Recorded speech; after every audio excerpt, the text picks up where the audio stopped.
Luke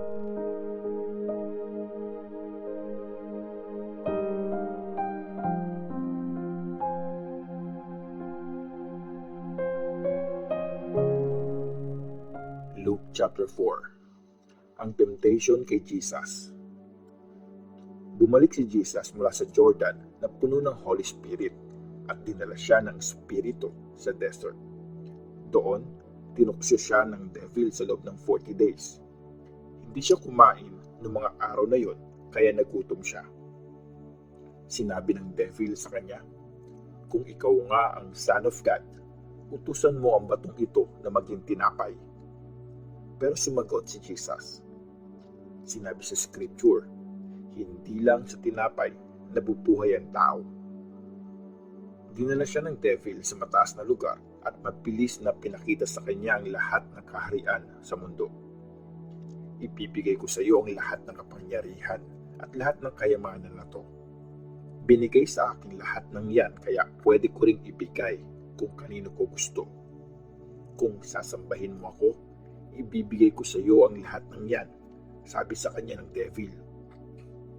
Sumagot si Jesus. Sinasabi sa Scripture, ang Panginoon mong Diyos ang sasambahin mo at siya lang ang pagsisilbihan mo. Pagkatapos, dinala si Jesus ng devil sa Jerusalem at pinatayo siya sa pinakatuktok ng temple at sinabi, kung ikaw nga ang Son of God, tumalon ka dyan kasi sinabi sa Scripture, uutusan ng Diyos ang mga angels niya na ingatan ka. Sinabi pa, mga kamay nila ang sasalo sa iyo para hindi masaktan ang mga paa mo sa bato. Pero sumagot si Jesus. Sinasabi din sa Scripture, huwag mong susubukin ang Panginoon mong Diyos. Pagkatapos tuksohin ng devil si Jesus sa lahat ng paraan, iniwan niya muna si Jesus. Ang simula ng ministry ni Jesus sa Galilee. Bumalik si Jesus sa Galilee na puno ng kapangyarihan ng Holy Spirit. Kumalat sa mga katabing bayan ang balita tungkol sa kanya. Nagturo siya sa mga synagogues at pinupuri siya ng lahat. Nireject si Jesus sa Nazareth. Pumunta si Jesus sa Nazareth kung saan siya lumaki. Isang araw ng Sabat, ang importanteng araw ng pahinga para sa mga Jews. Pumasok siya sa synagogue gaya ng dati. Tumayo siya para basahin ang Scriptures at inabot sa kanya ang scroll ni Prophet Isaiah. Binuksan niya ang scroll at nakita niya kung saan nakasulat ang mga salitang ito. Nasa akin ang Espiritu ng Panginoon dahil pinili niya ako para i-preach ang magandang balita sa mga mahihirap. Pinadala niya ako para i-proclaim ang paglilaya ng mga pinihag, para sabihin sa mga bulag na makakakita na sila. Pinadala ako para palayain ang mga inaapi at i-announce na dumating na ang oras para iligtas ng Panginoon ang bayan niya.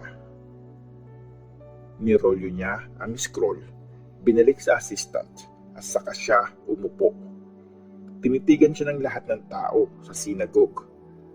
Sinabi ni Jesus sa kanila, natupad ngayon ang sinasabi ng Scripture habang naririnig nyo ito. Pinuri siya ng lahat at humanga sa ganda ng mga salita niya. Nagtanong sila, di ba siya yung anak ni Joseph? Sinabi niya sa kanila, siguradong sasabihin sa akin ang kasabihang ito. Doktor, gamutin mo muna ang sarili mo.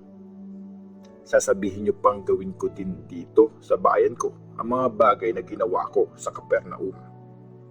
Tandaan niyo to, hindi tinatanggap ang mga prophet sa sarili nilang bayan. Makinig kayo. Noong panahon ni Elijah, hindi umulan sa loob ng 3 taon at kalahati, kaya nagkaroon ng tagutom sa buong lupain.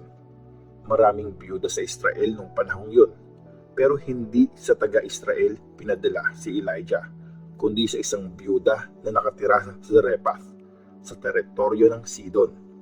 Marami ring maiketong sa Israel noong panahon ni Prophet Elisha, pero wala ni isa man sa kanila ang gumaling, except kay Naaman na taga-Syria. Nang marinig to ng mga tao sa synagogue, napuno sila ng galit. Tumayo sila at tinapoy nila si Jesus palabas ng bayan. Tapos, dinala siya sa gilid ng isang mataas ng bundok kung saan nakatayo ang bayan nila.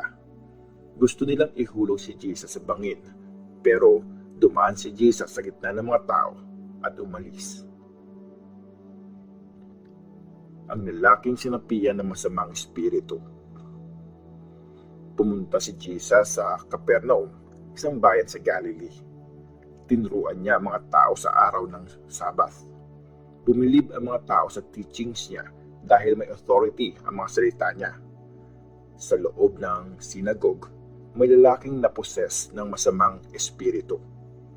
Nagsisigaw siya, "Anong pakialam mo sa amin, Jesus na taga Nazareth? Dumating ka ba para wasakin kami? Kilala kita.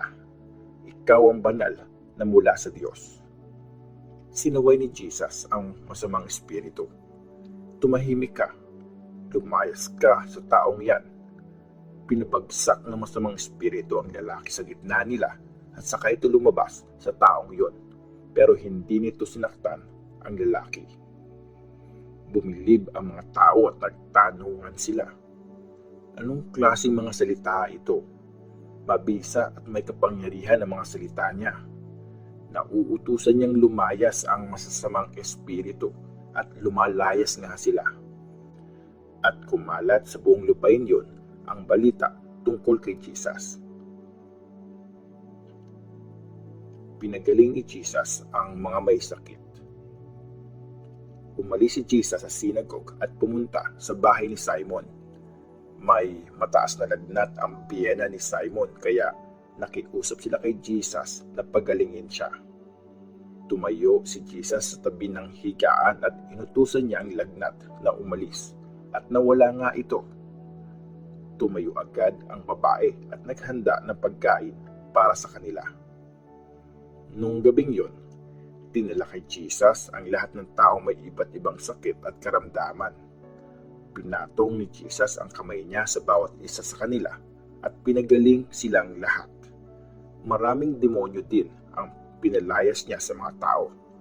Sumisigaw ang mga ito, "Ikaw ang Son of God." Pero sinasaway sila ni Jesus at hindi niya sila hinahayaang magsalita kasi alam nilang siya ang Christ.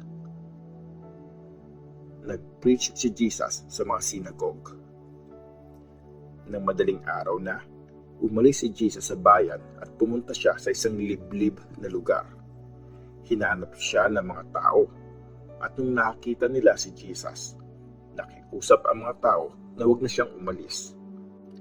Pero sinabi ni Jesus sa kanila, "Kailangan ko ding i-preach ang magandang balita tungkol sa kaharian ng Diyos sa iba pang bayan. Ito ang dahilan kaya ako pinadala ng Diyos." Kaya nagpatuloy siya sa pagpipreach sa mga synagogue sa buong Judea.